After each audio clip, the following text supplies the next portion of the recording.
C'est ici, à la direction régionale de la police judiciaire du centre, que le gang de présumé braqueur est placé en garde à vue. Il est présenté à la presse ce mercredi 18 février 2026. Le présumé gang est accusé d'avoir dépouillé une dame dans son domicile en portant la somme de 12 millions de francs CFA dans la soirée du 14 janvier 2026. À la suite de la plainte déposée par la victime au groupement spécial d'opération, le GSO, les éléments mettent la main sur des suspects en l'espace de 2 semaines et mis à la disposition de la police judiciaire du centre.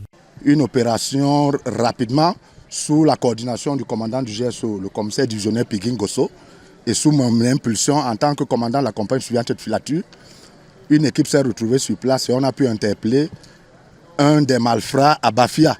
Les investigations conduisent d'abord à l'interpellation d'un premier suspect, le nommé Joël Bakina Bekite, le 27 janvier dans la localité de Bafia. Son exploitation permet l'arrestation de 2 autres individus dans le département du Bas-Mékim et Baminoubou le 4 février 2026. Il s'agit des nommés Symphorien Kosgo et André Asaga Bala. Charlie Lembon est interpellé à son tour le 7 février 2026 au quartier Odja à Yaoundé. Lors de leur interpellation, on a retrouvé parmi eux une maudite somme, je crois, de 800 000 francs. Il faut vous préciser que le GSO, comme je l'ai dit au départ, est une unité d'élite dont les missions principales sont la lutte contre le grand banditisme et le terrorisme.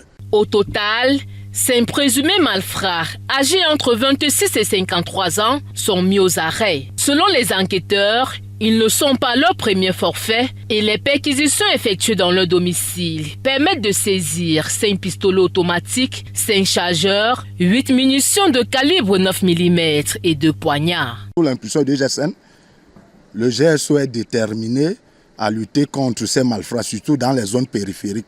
Parce que la grande criminalité s'est reportée de ce côté et il est important pour nous, n'est-ce pas, de faire ce genre de coup.